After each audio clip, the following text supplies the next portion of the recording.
Good morning, welcome to Quick and Early Miracles. I'm excited about today's presentation as well. We will be talking about what to do when your brain takes off running. Camera's kind of far away today. Let's scooch up on it. I'm going to give you a strategy. Is that the right way? Does the 4 go that way? Nope. Gosh darn it. Let me give you a new one. How is that possible? Oh, it is correct for you. You know, it's really taken a lot for me to accept that when I step up on here that it's almost like I screw up a lot of silly details. I'm not sure why. Like the number of the episode and then like what direction my letters go, and that used to really bother me because it's like no one's gonna take me seriously, and it's okay because I don't want anyone to take anyone seriously. Anyhow, so our strategy today is called a fort. I'm gonna give you 4 things to ask whenever your brain takes off running so that you can look through your life in a different way and change it from maybe a dark world, good morning, a dark world view to a bright world view, which means rather than saying like doom and gloom, I can't, to like, look, room to grow, I can. So, starting with when you would use this. So this is a brain that's taken off running, and depending on when, like how often your brain moves around, you might not even notice it's running. Meaning like it might be running all the time now, and you're so used to it moving at that speed that you don't notice that maybe you could saunter or sit down. Hey, Eric. And let's say that you feel really tense or fearful or anxious or angry, then you might be able to then you might notice, you might be able to come to the conclusion that maybe your brain is running. And when it does that, it's usually running from something or to something, or at least it thinks it is. And it might be running from something it doesn't want to feel or acknowledge.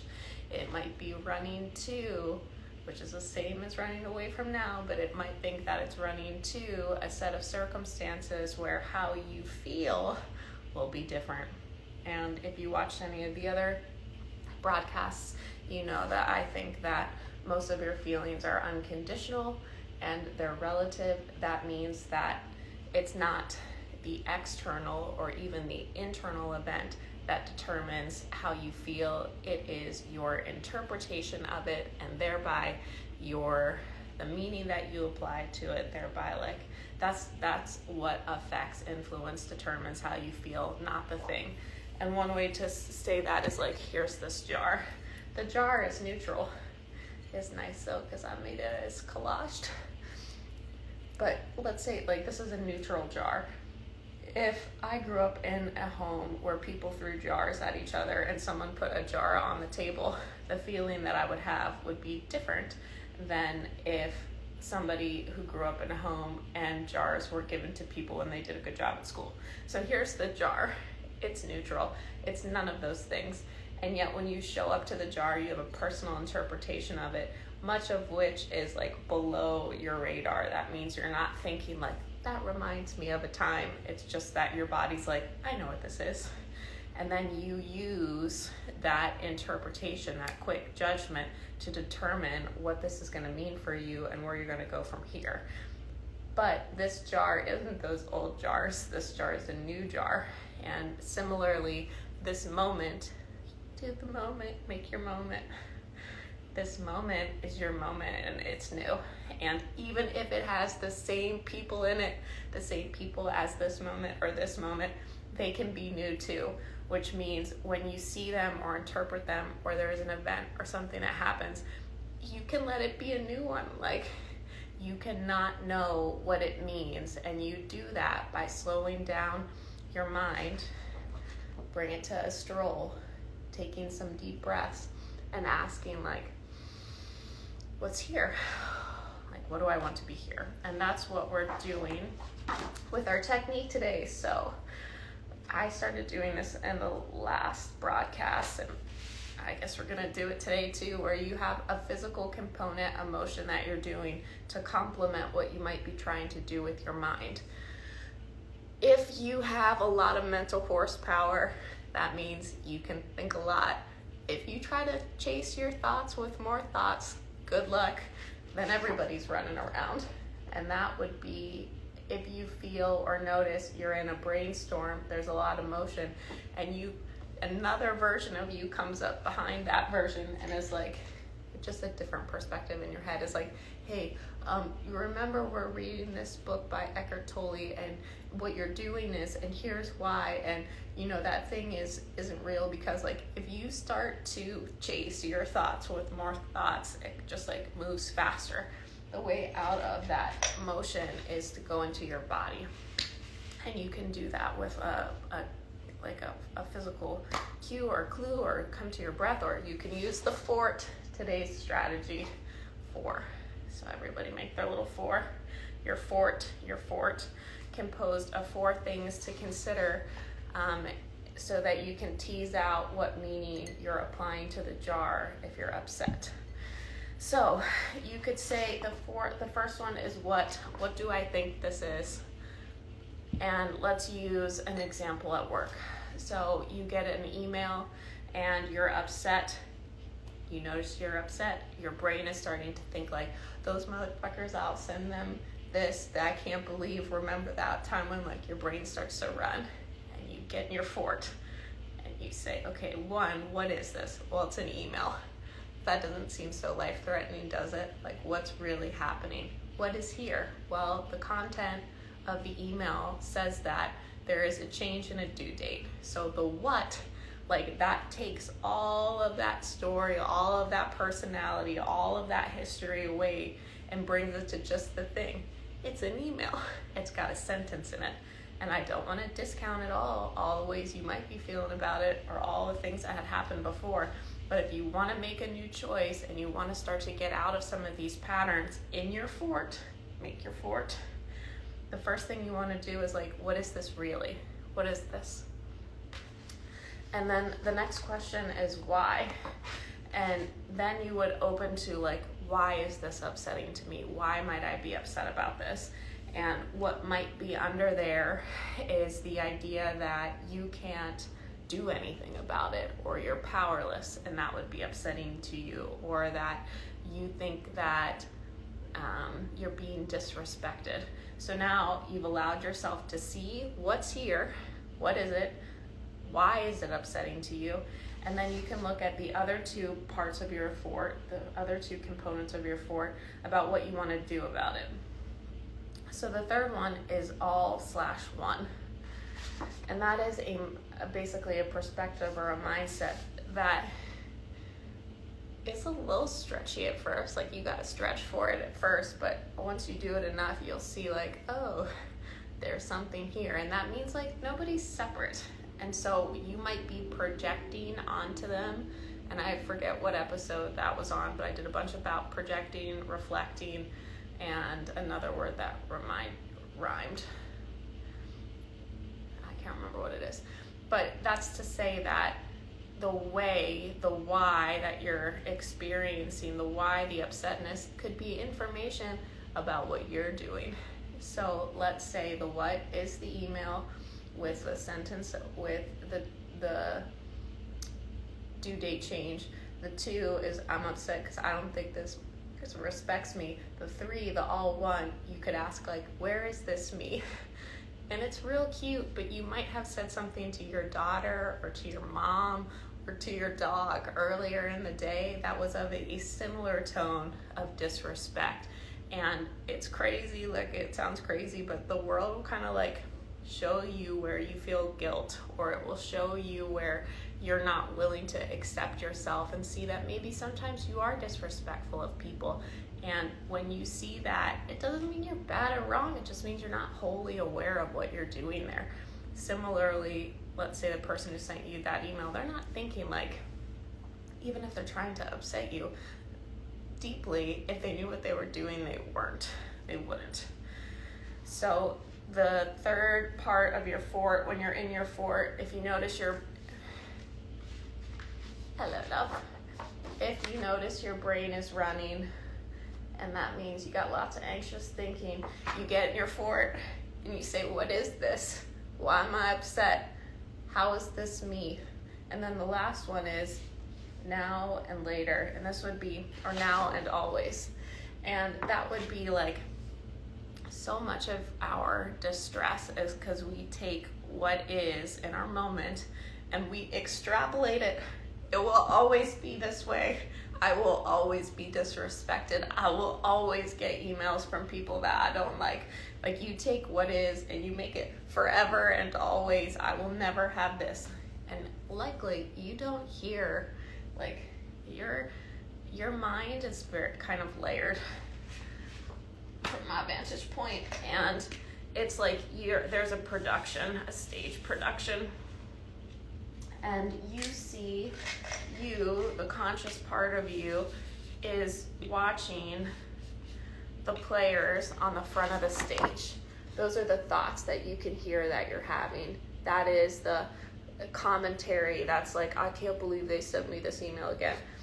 What is also happening is a ton of stuff behind the scenes where there's a director making choices, there's a script writer, there's a prop master, and they're all you. But you don't know them because they're subconsciously guiding the activity on the stage. They inform the actor, they inform the thoughts. They say, look at this. But the why to look at that is really where you make the most change. So I have, like, when I say metaphysician, that's what I mean. It's like the metaphysics of, like, what's the root cause of the problem that you're witnessing on the stage? Like, what's back there? And what's back there generally when your mind is running are a lot of things that when you stop and look at them are silly. They're so silly. But because you're so busy running, you don't see how silly they are. And for example, something like that, and with the job example, one of the background things might be like, am I wasting my life? Is this my life purpose? Am I living my potential? Will my grandma be proud of me? You don't hear those thoughts, but what you see is like, this is wrong. I can't, calling up your buddy. This guy did it again. Like, what you see is what's happening or what you think is happening. But if you want to make changes to it, you got to get back there and ask, like, what's really going on? And that would be the last two half of the strategy. So your brain is running, you're pretty anxious, you're feeling all types of ways, thinking all types of ways, you can't catch your breath. You notice, I'm running, my brain is running. You get in your fort. Okay, what's here? And while you're in your fort, you can breathe. And you say, what is this really? It's a conversation with my friend too. Why is this upsetting to me? I'm afraid that they're going to judge me for this. Why, how or why where might I be judging other people? Where might I be judging myself? How is this me? Where is this in time and space? How am I making it bigger? And so in that example with the friend, you might think that you'll never have friends, or that you never had friends before, or like, it just makes everything bigger. This is like an amplifier. And what I'm saying is you generally can't see it because it's behind the stage. That's why you have to get in your fort, just kind of like connect with yourself and say, like, baby, what's here? What we doing? And so then this is like your frame of life, and it's got a dark side and a light side. And I've said this in a bunch of presentations. I sort of see the world as like, if you played Nintendo 64 Zelda, as having like a dark world or a light world. So the map, when you zoom to the map or flick to the map on those games, it's the same. It's the same layout. Like, it's a little different, it's like the pathways are a little different. Like, it's a little different, but it's basically like the same chunk of land. And yet it's a completely different world. One has like birds that sing and another has like really weird crawly things. And that's kind of like when you're in a brainstorm, when you're in fear, when you're in separation, it's the same as being in the dark world. And yet you can just do a few like pivots and then you're in the light world again.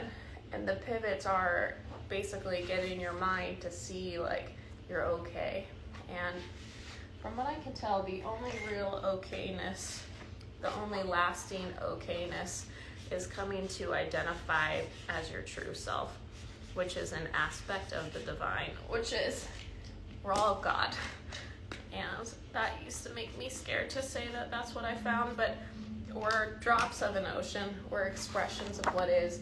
It's crazy to think that we're not. Like, you can logically say, you can deduce that what we think we are according to how we're taught is not it.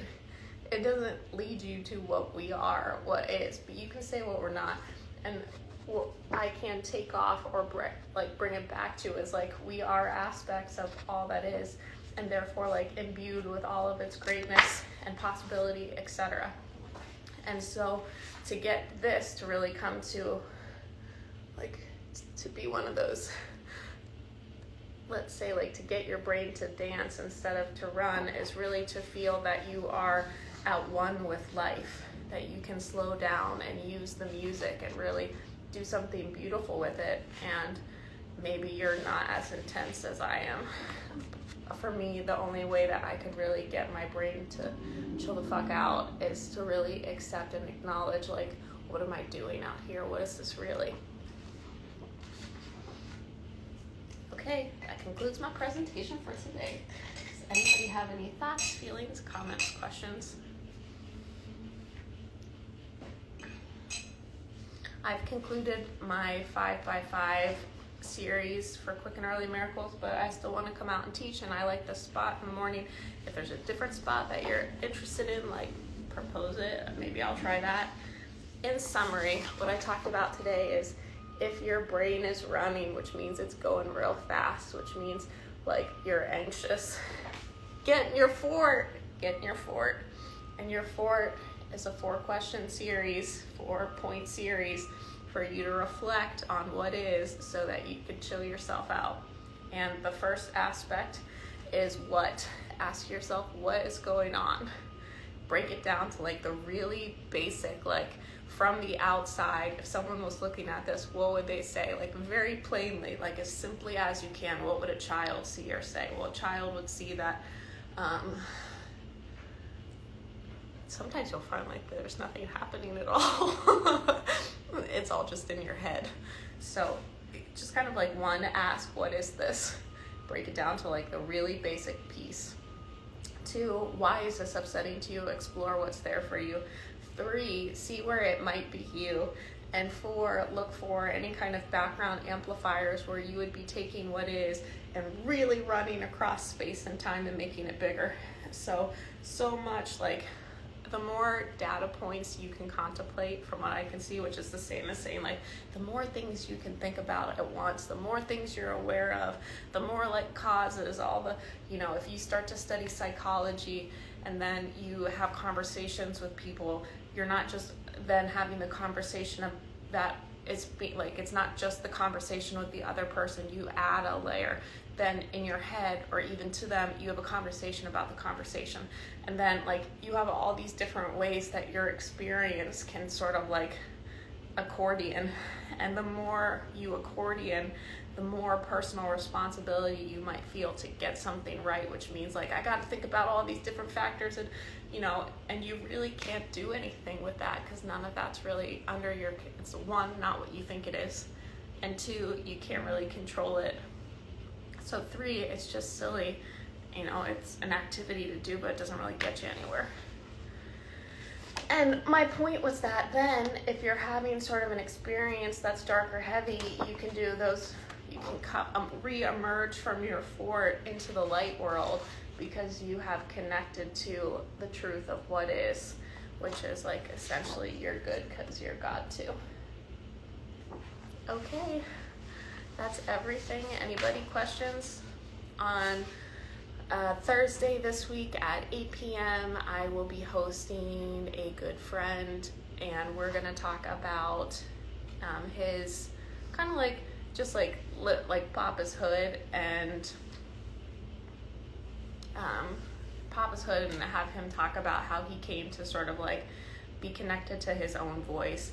And in all my work, like if you're working with me individually or, you know, interacting with any of my content, it's not like, here, let me be your expert. It's like, hey boo, here's how you're your own expert.